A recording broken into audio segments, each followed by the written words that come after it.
और ईश्वर ने अपने स्वरूप पे बनाया। कैसे बनाया? अपने स्वरूप पे बनाया, मतलब अपने जैसा बनाया। न उसमें पाप था और न मनुष्य में किसी प्रकार का पाप था। वो एक जैसे थे। कैसे थे? एक जैसे थे। लेकिन इंसान के लिए, मनुष्य जाति के लिए परमेश्वर ने कुछ कंडीशन रखी थी कि सिर्फ मान लीजिए एक छोटी सी बात है ना, कोई बड़ी बात नहीं थी मनुष्य के लिए। सिर्फ परमेश्वर इंसान को देखना चाहता था कि ये कितना वफादार है ना, इंसान कितना वफादार है। क्योंकि घर में यदि हम कुत्ता भी पालते हैं, उससे हम क्या चाहते हैं? वफादारी। क्या चाहते हैं? वफादारी। कि हम सो भी जाए तो वो क्या करे? जागता रहे।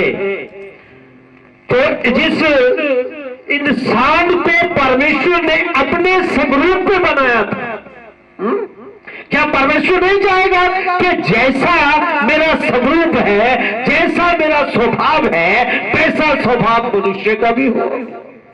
ईश्वर चाहता है ना? ईश्वर चाहता है कि वैसा ही स्वभाव जो है, जैसा मैंने बनाया वैसा मनुष्य भी हो। इसलिए उसके लिए एक कंडीशन रखी गई। उसको कहा गया कि तू जो है एक बगीचे में, है ना, उसकी पत्नी को भी बनाया, सब कुछ परमेश्वर ने सिरजा। वो एक कहानी है, मैं वो कहानी की तरफ नहीं जाना चाहता मैं, लेकिन इस बात की ओर आना चाहता हूं कि परमेश्वर ने मनुष्य के लिए एक कंडीशन को रखा। केवल इंद्र कि मान लीजिए जैसे हमारे घर में बहुत सारे मिठाई, मान लीजिए हमारे घर में हम मिठाई लेके आए। क्या लेके आए जी? मिठाई लेके आए। और मिठाई को हमने फ्रिज में रख दिया, या कहीं ऐसी जगह जो डोली होती है ना, या ऐसी जगह जहां मिठाई रखी जा सकती है, उसको लगा करके वहां हमने बंद कर दिया।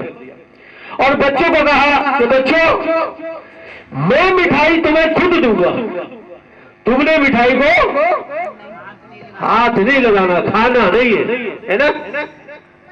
लेकिन बच्चे के अंदर लालसा आ जाती है। क्या आ जाती है जी? लालसा आ जाती है। और बच्चा क्या करता है? जाकर के मिठाई को खा लेता है। छोटी सी बात थी, है ना। माँ बाप शायद देखना चाहते थे कि ये मेरी कितनी आज्ञा का पालन करता है, या कितना ये अपने आप को कंट्रोल में रख सकता है। परमेश्वर ने जब इंसान को अपने स्वरूप पे बनाया तो उनके सामने एक कंडीशन को रखा कि तुम सारे बगीचे के फलों को खा लेना, लेकिन एक फल है उसे तुम मत खाना, उसे तुम नहीं खाना। मैं मानता हूं कि इंसान जाति, मनुष्य जाति जो है उसका, मतलब हमारी जो जाति है उसका भी कोई दोष नहीं है।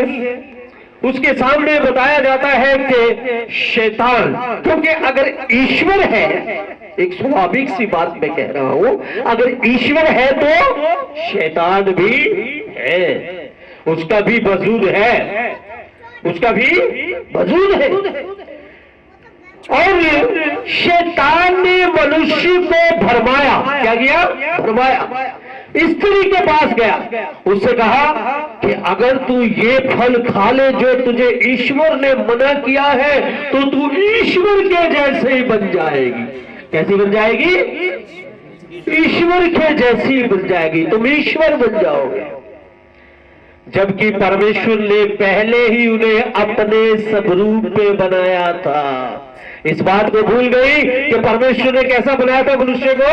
अपने स्वरूप पे बनाया था, अपने जैसा बनाया था, है ना। लेकिन फिर भी एक लालसा मनुष्य के अंदर, एक ऐसी भावना उठ खड़ी हुई कि उसने वो किया जो ईश्वर ने करने के लिए मना किया। और बाइबल बताती है, प्रभु का वचन बताता है कि मनुष्य जो है उस समय परमेश्वर से अलग हो गया, क्योंकि परमेश्वर की आज्ञा को नहीं माना। उसके बाद मनुष्य के बीच में पाप ने राज्य करना शुरू किया, उसकी पवित्रताई बिल्कुल खत्म हो गई। और आज भी वो पाप जो है बहुत सारी जगहों में काम करता है। है ना? कोई मनुष्य ऐसा नहीं है जो कहेगा कि मैंने कभी पाप नहीं किया। हम में से है कोई मनुष्य जो हाथ खड़ा करके ये कह दे कि मैंने कभी पाप नहीं किया? कोई नहीं है। हमारे पास किसी धर्म की बात नहीं है, मैं आपको साफ बात बता दूं। हम किसी धर्मों की बात नहीं करते। हमारे पास केवल इतनी बात है कि ईश्वर और इंसान का मिलाप कैसे हो सकता है, हम कैसे ईश्वर से बात करते हैं, कैसे हम ईश्वर के साथ संगति कर सकते हैं, उसका रास्ता क्या है। प्रभु यीशु मसीह को इस संसार में क्यों आना पड़ा? मैं जल्दी ही क्लोज करना है, इसलिए मैं जल्दी से ये बात बता रहा हूं। प्रभु यीशु मसीह को इस संसार में क्यों आना पड़ा? उसे आना पड़ा मनुष्य जाति को परमेश्वर से मिलाने के लिए, क्योंकि बाइबल कहती है, परमेश्वर का कलाम कहता है, परमेश्वर का वचन कहता है, प्रभु यीशु मसीह ने खुद कहा कि मेरे सिवा कोई भी पिता के पास नहीं जा सकता, मेरे बिना कोई भी पिता के पास नहीं जा सकता। और बाइबल बताती है कि आकाश के नीचे पृथ्वी के ऊपर केवल एक ही नाम है और वो नाम है प्रभु यीशु मसीह। प्रभु यीशु मसीह का मतलब है मसीहा होना, मतलब हमें पापों से छुड़ा लेना। जो विश्वास करेगा, यूहन्ना रचित सुसमाचार उसका 3 अध्याय की 16 आयत को जब पढ़ते हैं, बहुत मशहूर वचन है, उसमें लिखा है कि परमेश्वर ने जगत से ऐसा प्रेम किया, अपने पुत्र अर्थात यानी कि प्रभु यीशु मसीह को, यानी शब्द को इस संसार में भेजा, इस संसार में भेजा, क्योंकि पाप जो मनुष्य ने किया उसकी मजदूरी है मृत्यु। पाप की मजदूरी क्या है? मृत्यु है। जो इंसान पाप करता है वो शारीरिक रीति में भी मरेगा और आत्मिक रीति में भी परमेश्वर से दूर रहने की वजह से वो नरक कुंड में चला जाएगा, है ना?